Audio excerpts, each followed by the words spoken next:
I had a friend that I played softball with that is from Australia, and he said that come out and have a kick.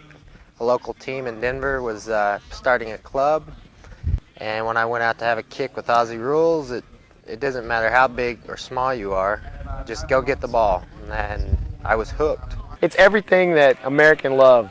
There's contact, it's fast, and it's high scoring. So it's right up our alley. My boyfriend played soccer his entire life and got introduced to footy last fall, and he's been obsessed with it ever since, and soccer's too boring now. And after that first game, I was hooked. I just couldn't have enough of it. I mean, just the tackling, the running, all the different skills you need, and just the team effort as well. It's just a fantastic sport. Aussie rules, anybody asks me what it's like, I say it's the purest form of all the ball sports. You get to use your hands and your feet. There's no offsides. Attack the ball. There's not, you don't have set plays and stoppages. So, and it really, it's a sport, like everybody says, it's a sport that anybody can play. Well, when you're with 18 guys and there's as much running and as physical as this game is, I mean, you build up a great camaraderie.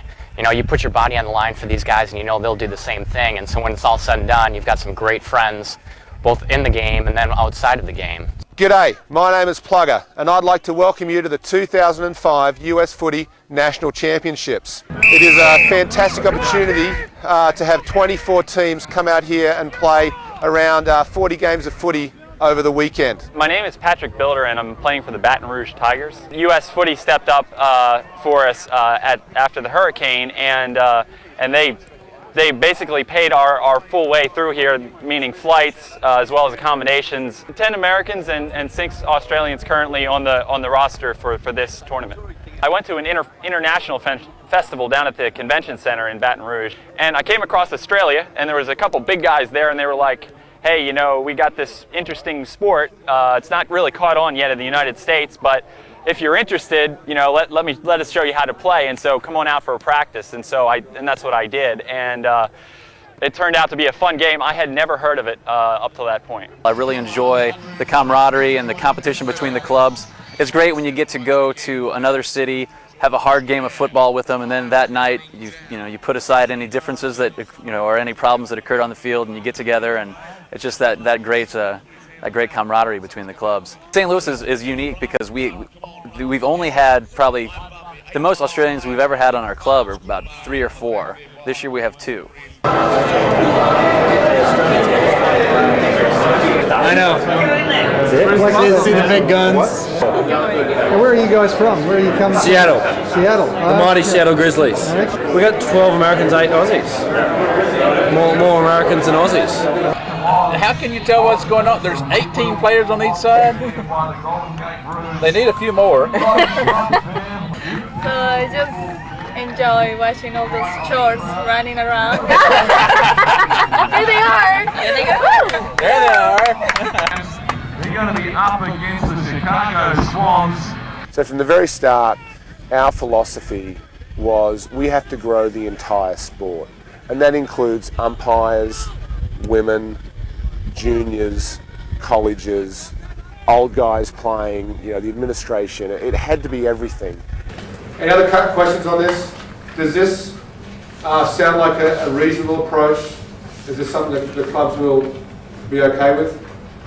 We beat Allen twice, and the second time we beat them on Port Melbourne's ground by about 6 goals. So the lift in the standard of the Revolution team from the first trip to now is extreme. And the guys there, we all need to be proud of those blokes because they invested so much time over a couple of years to get themselves into a squad and get themselves to Australia, and they paid their own way. The US Footy asked me to come on the board as the women's director. I gladly accepted. The first order of business I said was I want to have a women's division. Just coming all this way and playing one match was let's try to boost it to the next level and get an actual tournament going on. And so that was arousing, the board gladly said yes, absolutely. Fortunately, Milwaukee has awesome grounds out here, so we have enough room for 3 full-size fields plus a separate field for the women.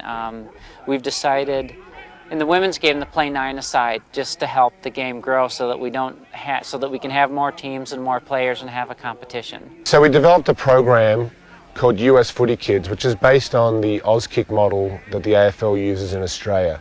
We've really made a big effort over the last 2 to 3 years to focus on the juniors program in how do we develop it and make it work in the United States. You know, they don't have a budget to pay for anything or any in-service. I said to them, I'd like to at least you guarantee me that I'm going to sell enough packs to pay my costs. The teacher told me that she would do her best to make it happen, but couldn't guarantee it. I agreed to do it anyway, and about 2 months later, she put in an order for a pack of 22 footies for every school in her district, nearly 1,000 footies. And that's one district out of the thousands across this country. I came to this competition to get my USAFL boundary and goal umpire certification. So I've done a combination of goal umpiring and boundary umpiring. One of the things that attracts me to Aussie football is the degree of athleticism and the ability to leave the sporting issues on the field after the game. I've been asked to be the treasurer about 1.5 years ago of the national organisation. It's very difficult to break into sport in America, particularly some of the bigger sports in college, but I think if we can get representation at the club level, we will start to grow the game. And I think you've been here this weekend, you've seen how many people are here. What is good about the game is that there are so many Americans playing now rather than just expat Australians, and so once they start to play more of it and get involved, get their friends involved, I think the game has got a future here. We always say and joke around about the fact that we're not playing for sheep stations, and I think that's really good. It keeps it in the spirit of the event that, you know, at the end of the day, win or lose, it's about the game and having a kick, you know, and so that keeps us all in perspective. It really just goes right into your heart. I don't even know if I can find the words. It's just this beautiful flowing sport, and this sense of camaraderie and everyone working together and seeing that continue off the field. American sports are a little different than the Australian culture as far as we have ours through our school systems, while Australians are more club sports. So when most people only play sports up through high school, and then only the select few go on and play through college, while now those of us who don't have a sport to play after high school, it's kind of a good opportunity to kind of get back into that competitive athletics and develop a club and, you know, get the camaraderie and that kind of stuff. It's so new. There's only about 2,000 guys playing it, and we haven't even hit the really top athletes yet. We haven't even gotten to that level where the really talented guys have even started to see the game yet. And once we get to that level and we're pulling some of them guys in, it's gonna escalate tremendously. I mean, there's so many places we can go. Obviously in the future we want to be on par with the AFL side in Australia. That's not for a long ways down the road, but I mean, every year we're getting better. We're getting more talent in, more people, younger people are learning about the game, and just the athleticism, the talent is growing within the team. And I've seen it. I've been on the Revolution for about 2 years, and I've seen the difference already in just 2 years, how much better it has become. And as I give them the trophy, let me say to every single person here, thank you for making an Australian icon a fantastic sport in the United States. Well,